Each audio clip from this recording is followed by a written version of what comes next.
Halo, assalamualaikum warahmatullahi wabarakatuh. Perkenalkan, nama saya Fikriyah Mayani dengan NIM 23070160117. Saya berasal dari Psikologi 1C. Pada kesempatan kali ini, saya akan memaparkan hasil analisis kasus tentang depresi pasca melahirkan. Kira-kira apa sih pasca melahirkan ini? Pasca melahirkan atau masa nifas yaitu masa pemulihan pasca persalinan. Pada masa ini, para ibu rentan sekali terkena depresi. Nah, depresi secara umum itu merupakan sebuah gangguan yang ditandai dengan rasa sedih yang berkepanjangan serta kehilangan minat terhadap kegiatan-kegiatan yang biasanya dilakukan dengan senang hati. Kondisi depresi ini merupakan reaksi normal sementara terhadap suatu peristiwa-peristiwa yang ada dalam hidup. Nah, pada seorang wanita setelah melahirkan juga dapat mengalami depresi loh. Pada kasus ini bisa kita sebut sebagai depresi postpartum. Ini merupakan gangguan kondisi yang cukup banyak dialami wanita setelah melahirkan. Kelahiran bayi dapat memicu berbagai emosi yang kuat pada seorang wanita, mulai dari rasa bahagia, rasa ketakutan yang berlebih. Namun, hal tersebut juga dapat mengakibatkan seorang wanita terkena depresi pasca melahirkan. Depresi postpartum juga merupakan depresi yang terjadi pada wanita setelah melahirkan. Pada kondisi ini disebabkan oleh ketidakseimbangan zat kimia di otak dan dialami oleh hampir 100% ibu yang telah melahirkan. Nah, kebanyakan wanita setelah melahirkan ini mengalami baby blues atau yang biasanya meliputi perubahan suasana hati, tangisan, kecemasan yang berlebih, hingga kesulitan untuk tidur. Nah, baby blues ini biasanya dimulai dalam waktu 2 hingga 3 hari pertama setelah melahirkan. Beberapa orang pula beranggapan bahwa depresi postpartum ini sama dengan baby blues. Tetapi tanggapan ini tidaklah benar. Postpartum sendiri merupakan suatu kondisi yang lebih parah dibandingkan dengan baby blues.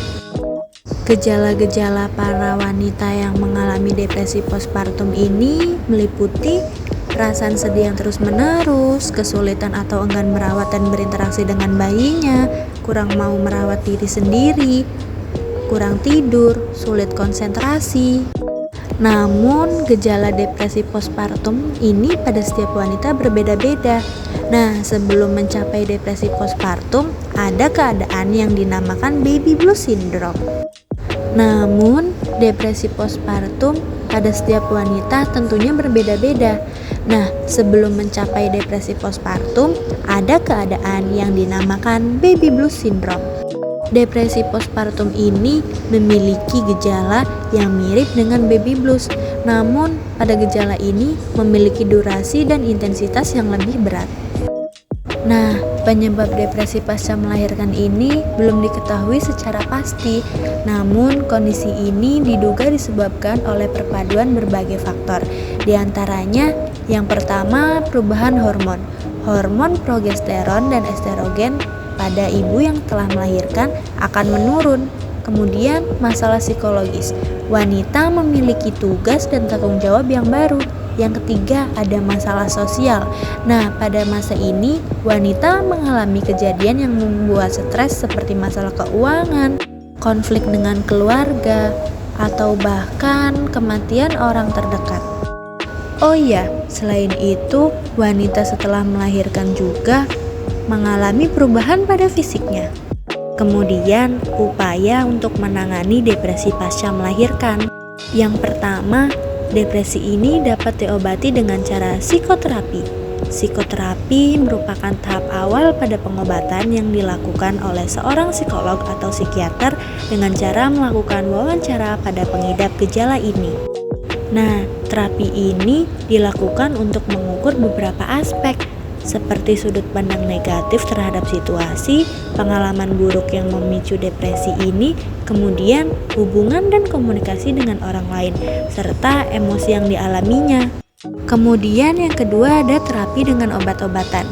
Seperti yang dijelaskan di awal, depresi pasca melahirkan yang dialami oleh wanita terjadi akibat senyawa kimia di dalam otak. Nah, oleh karena itu, penggunaan obat-obat yang diberikan psikiater berguna untuk menyeimbangkan senyawa kimia tersebut.